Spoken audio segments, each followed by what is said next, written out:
So welcome, friends. If you're watching this, it's not live because we're not brave enough to try that kind of thing yet. But we're glad you're with us. I'm Lauren Scott. And I'm Tabitha Alloway. And we're your moderators at the Living Books Consortium. Tabitha, you want to tell us a little bit about the history of this group? What your vision for it was? A very short history. Yeah, right? Yeah, I love books, and I know that a lot of my friends love books, and so I just wanted to have a place where we could talk books. It's pretty much the long and short of it. Mm-hmm. All right. Yeah, so you had this idea brewing, I guess, around December. And I had an idea brewing because I like books too. And I thought it would be fun to do maybe even something along the lines of a podcast, kind of a pipe dream, having to do with books. And I shared that idea with you, you shared your idea with me, and you're the only one who's gotten something rolling so far. And I decided to join you. But I really do see the benefit in kind of pooling our collective knowledge. I mean, that's where the word consortium comes from. So that we can get to know literature a lot better. And I found, especially as I'm looking through a lot of book lists, trying to pick out books for my kids, a lot of them are obscure classics that I've never read, and most people I know have never read. And so that chore of pre-reading and trying to figure out what are the best things to put before my kids is kind of a challenge. And so we just thought maybe it'd be easier to come together with other ladies and share what we know and what we're learning. Yeah, definitely. Yep. So, yeah. So this is what we're doing right here is kind of, I guess we're doing a little bit of a practice run for maybe someday doing the podcast. Yeah. So tell me something about yourself. That you don't already know. All right, so here's where we tell you guys a little bit about ourselves. You made me go first, didn't you? I did. I did bad. Yes. All right, so I was public schooled growing up. I had a good education, and my parents got hooked on phonics for me. So whenever I was outside of school and my parents wanted me to do extra reading at home, it was generally in that format of here's a little pamphlet of a reading sample, usually a very short story written to reading level, and then answer these multiple choice questions. And so reading for me was a lot more like a textbook, a lot more like a school assignment, even when it was leisurely. And so that filled my time in the afternoons more than just reading whole books. And so I don't think I really developed a huge, strong taste for literature early on. But my dad did read The Hobbit to me when I was little. And so there was a little bit planted there, and it was wonderful. But fast forward, now I'm homeschooling my own kids, who are 9 and 7. And so, yeah, I live in Arkansas, and out in the country. We love it. We like to go backpacking. And yeah. Fun. That's fun. Yeah, your turn to talk. Yep. And give all the details in the wrong order. Okay. So I grew up as the oldest of 5 children in a homeschooled family. We were always homeschooled, so I haven't been to public school. I guess I don't know very much about what that's like. But I always loved books. I was very much a bookworm. And, you know, I would save my pennies and my dollars and go to the bookstore to buy myself books when I was very young. So I've always had a love for books, and I suppose there have been times I kind of have this this thing where it's like you can find a book to solve anything, and I probably have taken that a little too far. There was a time. I can't imagine So, doing something like okay. that, Tabitha. Yeah. So before I got married, when I met my husband, but before we were actually like seeing each other seriously, I was really checking him out, analyzing him up and down, and acting like the SS Nazi investigator. So that And kind of checking him out, not the other kind of checking him out. exactly. I mean, that poor guy, and asking him questions and analyzing him, and he was getting a 3rd degree. And I remember my dad coming to me and saying, looking me in the eyes and saying, Tabitha, this is not a mathematical equation. That's very much how I approached romance. And so after we were married, I ordered myself a book to help myself out. And I did not tell my husband what I had bought, because I was a little bit embarrassed and didn't want him to know what I was reading. But the title of the book was How to Be Romantic. And I still have it. Okay, it has lots of awesome ideas that I haven't done. But yes, but I've learned, I guess, that probably books can't solve all of your problems. Bummer that, right? What's that? Yeah. So, yep. Well, I'm homeschooling my kids now, and I have 3 kids, 8, almost 7, and almost 8 months. So, yep, I'm just trying to find good stuff for them to read, and I'm still enjoying my own reading and wanting good suggestions and ideas. So, yeah, great. I guess here's where we can awkwardly interject that we're both INTJs. And so I'm just, you said it doesn't work mathematically, and I'm just like, cha. That was hilarious because I didn't know at the time. I had never taken an MBTI test at that time. And so looking back on my dad's words to me then, I'm just like laughing at myself. Yeah, I get that, especially for my ISFJ dad. He was like, okay, this is not romance done the right way. So this is where we'll put out a disclaimer. We're both INTJs, and our conversations might be a little stilted.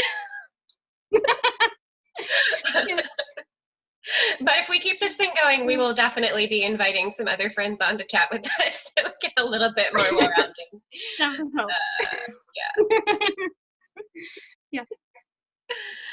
All right. And we had wanted to mention that this group, the Living Books Consortium, is not just for homeschool moms, but it's for anyone who loves to read and wants to be encouraged in finding good literature and just be encouraged. Mm-hmm. Yes, and some of you who I invited because you already know way more books than I do. I thought you would enjoy the group and the back and forth and talking about literature, and I know I have a lot to learn. Yes, me too. Okay, so that's kind of our little introduction. One thing we wanted to do with this chat was go over some of our top favorite books of all time, like the ones that we actually go back to and read more than once. And so this time, Tabitha, I'm going to let you start off. What are your favorites? Okay. Well, let's see. I was thinking over this, and there's so many different genres, and I was like, and subjects, and I was like, well, I'll just grab a couple. So I think I'll do talk about a few classics that are my favorite, and also some books that have really impacted my life spiritually. So, little book, but it has really had a big impact in my life. And it was Milton Vincent's A Gospel Primer for Christians. That is a good one. And that one was just so really helped open my eyes to the need for the gospel in our daily lives, because the gospel is not just justification. The gospel is for everyday sanctification. And the gospel is not something we can move past as believers. It's something to steep ourselves in every day. And that was just really eye-opening for me. I guess I should have known this, but just it was very eye-opening. Another one that I have really loved was Jerry Bridges' Trusting God. And he talks about the sovereignty of God, and just seeing how God worked through scripture in so many different lives and in so many different circumstances to still bring about his glory and our good. And so that was a really good read for me. So there are so many books I could name here. I could just go on and on and on, but I'll try to keep it short there. So, and then as far as like classics, I realized I haven't read nearly enough classics, and so that's something I'm working on right now. But of the ones that I have read, whether I was young or read them when I was older, I guess some of my favorites would be The Adventures of Sherlock Holmes. Oh yeah. And I'm wearing my Sherlock Holmes shirt today. Awesome. It's got like 40,000 words of the original book printed on it. That's great. Can you see it? Oh yeah, it's coming into focus now. Awesome. Oh, okay. Yeah. I also really liked The Scarlet Pimpernel and A Tale of Two Cities. And two that I really, really want to read, because I either read only the children's version or watched the movie and really loved them, was The Count of Monte Cristo and Les Miserables. Those are both, I want to read the originals of both of those. So. So you have not read the originals of those yet? Not the originals. Like, okay. I read a children's story. Okay. I read the children's version of one when I was young, and yeah, I really liked it. I've seen a movie version of Les Mis, and yes, want to read the book. Yes, I watched the 1970s version of it and really liked it. So I'm like, I need to read the original. So, yeah. And I just finished Sense and Sensibility and really enjoyed that by Jane Austen. Yeah, that one's going to be on my list pretty soon. Yeah, summer. So, yeah. Of course, the one book that has had the greatest impact in my life, though, is the living book, the Word of God. Yes. So come back to it all the time, right? Yeah. Yes. It's our daily bread. Yes, very much. So how about you? What are some of your favorites? Okay. So as far as spiritually edifying or theological books, the one that there's two that I've come back to several times because I've really enjoyed them. One is Knowing God by J.I. Packer. It's a really wonderful look at, I guess you say, the attributes of God, maybe going a little bit deeper into some theology than merely a study of God's attributes. And it's so not a dry book on theology, even though I know that the subject itself, because of what it is, it's getting into knowing who God is, shouldn't be dry. But it is presented with a lot of heart. J.I. Packer sees that head knowledge is clearly not what it means to know God. Of course, we need to be in His Word. We need to be thinking and having our minds renewed in the Scriptures. But so much of it too is that what is in our minds is also in our hearts and comes out in our lives, and our love for the Lord and our love for others. And so just it's a very holistic, if you will, book that I have found very, very encouraging. I think my favorite chapter is the one on adoption, brought into God's family. It's really beautiful. As far as like a devotional, Keep a Quiet Heart by Elizabeth Elliot is great. It's a collection from, I think a lot of them are coming from like letters or newsletters that she had written. Some might be excerpts from books that she's written, but I think they're more along the lines of newsletters that were collected. And so it's just short, punchy essays with, the tough Christ-centered love that Elizabeth Elliot is known for. But I find them very, very encouraging. And I think I first got that when I was in a pretty dark time, some depression and chronic illness. And so it was a really wonderful help. I would read it at bedtime, just to help fix my mind on things above and make sure that I'm casting my cares on the Lord. So that one's also been really great for me. I've read it several times through. So I'm not very well read in classics either. So yeah, you asked this question on the Facebook group not too long ago, and I responded probably Pride and Prejudice. And then lo and behold, a few weeks later, I receive a bag in the mail that has the words from Pride and Prejudice all around it. It's from what, lithographs? Is where you ordered it? Yeah. So yeah. So yes, I have a bag, a Pride and Prejudice bag, and I wish I had it down here. I would hold it up. And I love it. It was really, really fun to carry that thing around at a homeschool convention.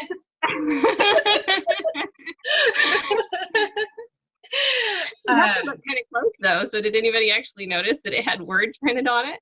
Oh yeah, yeah. Okay. Somebody I was talking with, they're like, "Oh, that bag, hey." So yes, definitely got some compliments. Thanks, Tabitha. Yeah. All right, so like other fiction. And this is really pretty important for me. So I said I didn't really grow up on much literature. We read some stuff in school, but a lot of times the things that we were assigned to read in school were, many of them were more modern stories and had some elements in them that were just really, mature would be a kind word at times, sometimes worse than mature. And they weren't handled in any kind of way that was helping you to discern the place for that kind of thing happening in literature. There was no room for moral judgments, or kind of looking at this through a worldview lens, as I've heard from some of my friends who read some of the same books. So I really, as a very young believer, didn't have a lot of tools to help me. And so I was mostly just kind of shut myself off to a lot of literature because I had developed such a distaste for it, because so much of what I was handed was just distasteful and I couldn't really find a place for it at the time. And so fast forward, after having my second child, now 7.5 years ago, is about the time that the first Hunger Games movie was out on DVD. And we watched the movie, even though we were kind of turned off to the whole idea of the teens being made to fight like gladiators. But someone had said, no, it's actually really good. We watched it. We're intrigued by the storyline. And Nathaniel started reading the books from the library, and he said, you got to read these. And so I did. And that was probably the first fiction that I had read for maybe a decade. I don't know when the last time was that I read a book of fiction cover to cover. And so it did something for me. I wasn't one of those people that never touched a book after graduating high school or graduating college, but I was much more into Christian living books and informational books. Yeah. Right? Like I should get all my answers from books, right, Tabitha? And so I didn't really have any kind of literary experiences for a very long time, and even before that, rarely was one positive. And so when I read the Hunger Games trilogy, and I know it's young adult, it might be like, oh, that's little kid literature, but I think it was actually pretty high quality, and there's a lot of allusions to the Roman Empire. It's coming from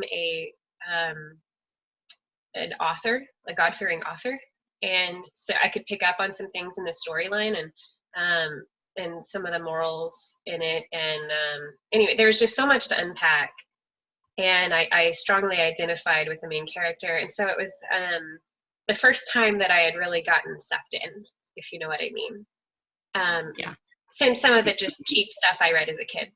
And so that is, I think, what the Lord actually used to bring me out of, again, that state of kind of being depressed and with illness and a lot of dark stuff in my life at that time.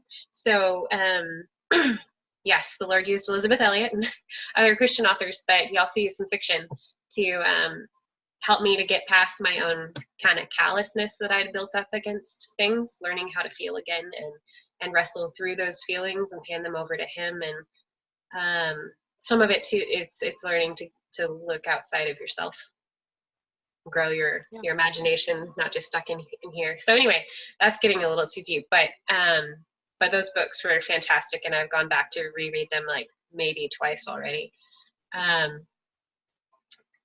Because they meant so much to me. Yeah, that was good.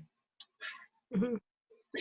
Yeah, I went through a long period of time where I hardly touched any fiction for years, 10 years, and I was finally like, you know, my reading, my reading's a little stilted here. It was all spiritual or informational, very much informational. Mm-hmm. So I was like, I think it would be good to reintroduce some of that good fiction reading. So I've been, just over the last couple of years, I've really been trying to do more of that again. Mm-hmm. Yeah. So kind of along those lines, like finding fiction and things like that, what has been your favorite read aloud with your kids so far? Ooh, that would be hard. Probably one of our favorites was Charlotte's Web. Ooh. Mm-hmm. Yeah. That's a good one. My husband actually read that to the boys, and he was sorely disappointed in them and thought that they were just, I don't know, inhumane because they wouldn't cry at the end when Charlotte dies. You're like, he's a spider. You don't cry for spiders. Yes, great book. Yeah. Yeah. So along the lines of choosing books, you know, we talk about living books and what is a living book, and I guess I would kind of describe a living book as a book that is well written and elevates truth and honor and goodness and beauty. And in an academic context, a living book, I guess, as opposed to a textbook, to make a distinction, to kind of give an idea, would be a living book is written by someone who has either spent time studying the subject in depth themselves and can write in an engaging way on it, or who has or who actually lived there at that time. And so, you know, so let's say if we were studying the the pioneer era, and this is a little cliche, but a living book would be a living book series would be Little House on the Prairie. Just kind of that idea, because she actually lived, Laura Ingalls Wilder actually lived that life, and she writes from firsthand experience and writes in a literary and engaging way. Yeah, I think that that's a great example.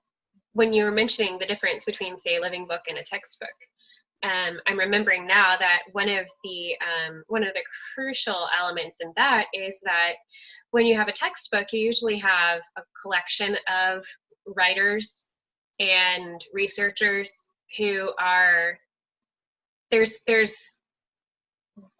the person's voice has to be toned down in order to meld with that of the other authors.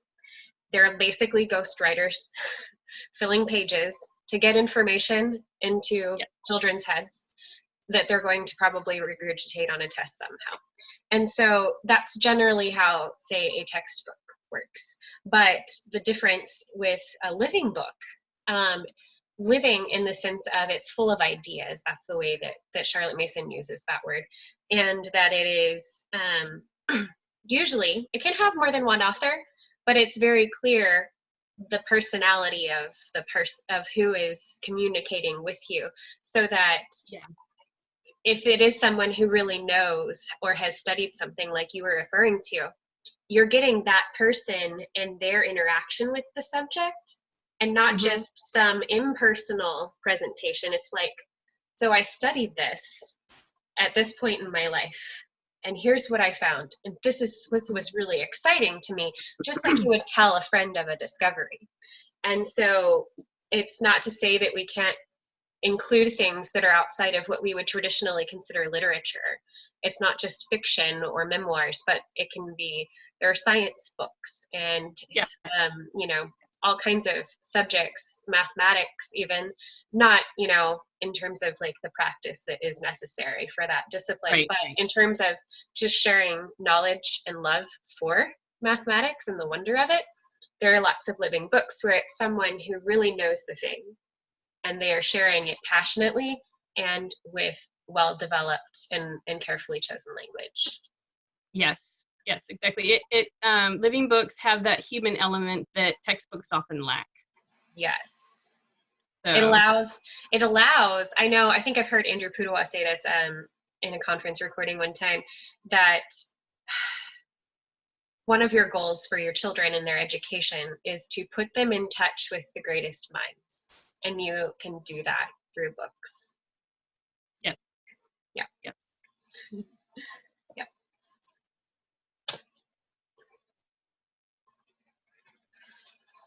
So, yep.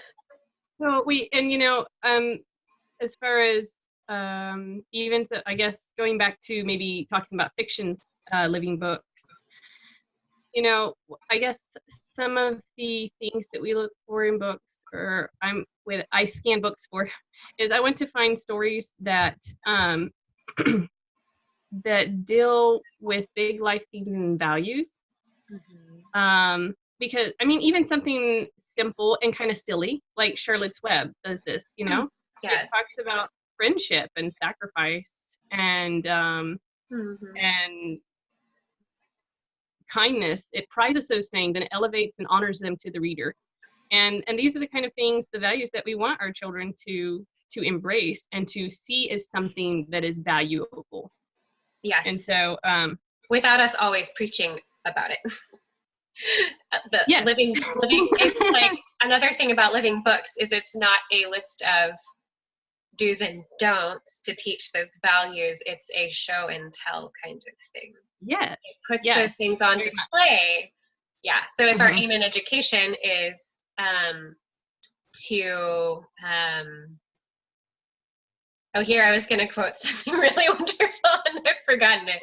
Ordering our affections, ordering the affections to what is good and true and beautiful and ultimately to the Lord himself. Then, yeah, Yeah. not just dry Yes. bullet points, even though some of us Yes. really like bullet pointed lists. I also look for books that I want them to, where they speak about life or about man, the nature of man and God. I want it to be accurate and true. So, and it doesn't have to be. They don't have to. And again, like you were just saying, they don't. It doesn't have to preach. Not like with. I'm sorry, my husband walked in. I'll see you tomorrow. He got home from work early. All right. Yes. Okay. So sorry. I was just talking about where it talks about the nature of man. I want it to show, or the nature of God. Then I want it to show it in a truthful light. So, I mean, even something as simple. Let's take the story. The children's story, Peter Rabbit. It shows that one accurately shows that it is the nature of man to try to get over those boundaries and to transgress. And it is the nature of animal. It's the nature of animal stories to show us what we human beings are really like, isn't it? Yes. Yes, exactly. Yeah. And so, and then that there are natural consequences. That's true to life. That's, I don't care for stories. I don't really like to give my children stories where the main character can do all kinds of things that are out of boundaries and wrong, and everything still turns out all right for them in the end, because that's not true to life. And so I want the books that they read to be true to life, to life's truth. Yes, so. And especially in the early formative years, they'll face those ideas later. And yes. Before they graduate, but especially with our young ones, absolutely agree. Yes. Yeah. So what are your favorite? I guess another thing. Sorry, go ahead. No. Go ahead. I was just going to finish by saying that. So another thing that we have tried to avoid is character stories where the characters have a bad attitude or are disrespectful to authority, because books are mentors, they're friends, and they're role models. And so I haven't noticed I've watched my kids again and again and again try to emulate what we read about in books. And so what I give them for reading material and what I read to them, I try to be very careful in that, because they're learning from these friends and these mentors and these role models. Yeah. And I think elements like that when we know that there's something in a book that is objectionable or certainly not worth imitating, those are the books that I am more likely to want to read out loud with my kids. Yeah. So that we can cover that territory together, and I can ask the question, so what did you think about this character doing this? Yeah. And maybe leave some open-ended questions for them to be thinking about it, so that they can see it, not just see it and move on, but actually have to think about it and about whether or not it is right. Ask some of those should questions, should this character have done this? Yeah. What should they have done in this? Just getting thinking in those ways are maybe ways to redeem some of those things. We've definitely had one of our kids read some things that we realized later had elements that we weren't too keen on. And so we just kind of made those an opportunity to discuss those things. So kind of case by case. So before we wrap up, I guess we were going to share just some of the lists and resources for finding some of these good books. It can help get people started if they're getting started. And of course, if you're watching this, please feel free to comment with some suggestions that everybody else can benefit from.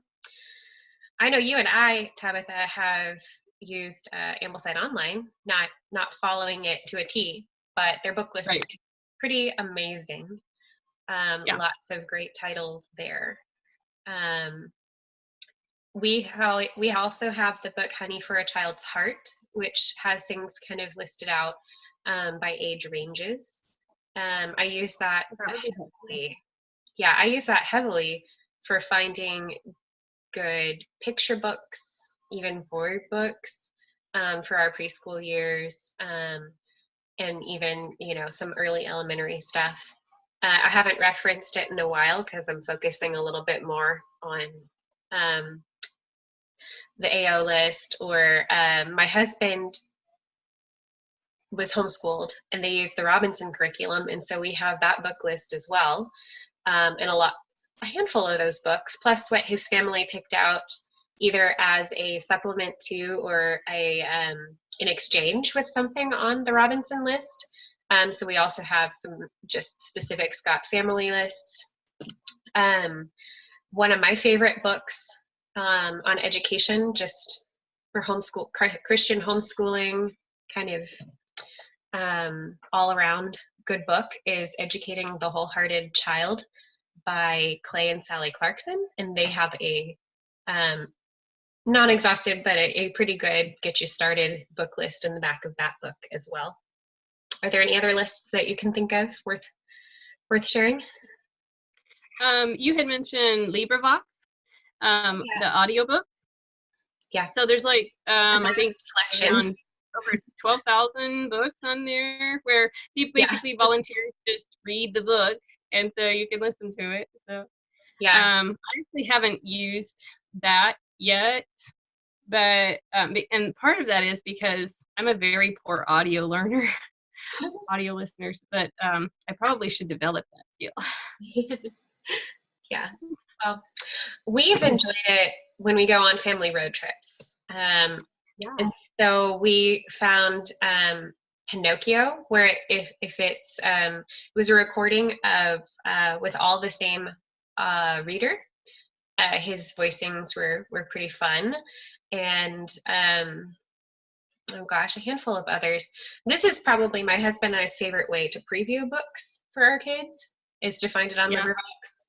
And so start with a book list, or if you've got a curriculum you're trying to follow and it's a classic book that's in the public domain, there's a pretty good chance it's going to be on LibriVox, where you can listen to it for free rather than having, if you have audio Audible, then maybe you can find some really great recordings there. Everything on LibriVox is going to be more done by amateurs, non-professionals, but some of the readers are very good. I've done quite a bit of listening to Shakespeare plays on there, where they actually have a different reader for each character. Oh wow. Some are easier to follow than others, but it still makes for a little bit more realistic reading of the play. It's fun. But definitely, I would say start with a book that you're looking for and then go to LibriVox. Don't go to LibriVox looking for ideas, because it will completely overwhelm you. There's so much there. Yeah. So, don't forget, having fun's not hard when you have a library card. We love our library. Yeah, me too. Just find lots of good stuff there. My librarians know when I come in, stacks of books. Yeah. The problem I run into is when you're looking at some of these other some of these book lists that favor older classics, and they're really a lot of them very charming, wonderful books, but it is hard to find them at your library.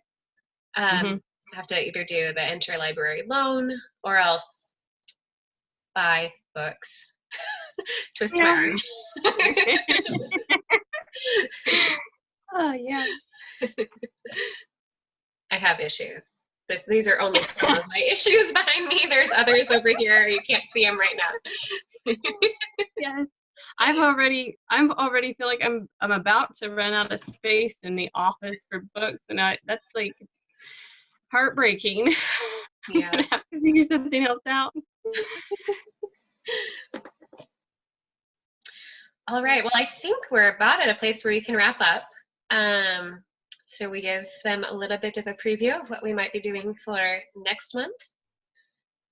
Yeah. Okay. So we've mentioned a couple of our favorite books this time around. We're going to narrow things down a little bit next month and talk specifically about some of our favorite books that we've read with our kids that have just kind of naturally led to some fun experiences.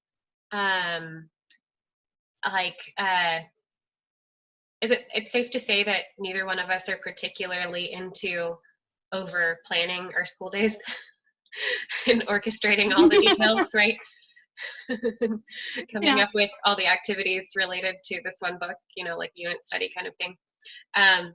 But we're planning on sharing how we've been blessed to see that when you give kids quality literature, or when you share quality literature along with your kids, it can create a family culture, and you'll see a lot of learning and applications of that learning and enjoying books. It comes out in free play and other time that you spend together as a family. And see, as an INTJ, this is helpful for me because as an intuitive and not a censor, those extra activities would be exhausting for me to constantly come up with hands-on activities. But when I read books to the kids, they get ideas, and it spurs them to come up with their own activities, and it's a lot of fun. So that's very helpful for me. I am not a Pinterest mom.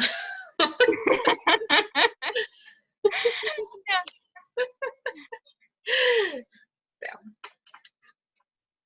I think my kids would love Pinterest, but nope. I know my daughter would, but so anyway, there's our trailer. We'll talk more about that, and maybe with some specific summer applications, since summer's coming up, next time. Sounds like fun. All right. Thank you all for joining us. I hope we didn't scare you away. Oh. Bye. Bye. Bye. Bye. Bye. Bye. I got my brother.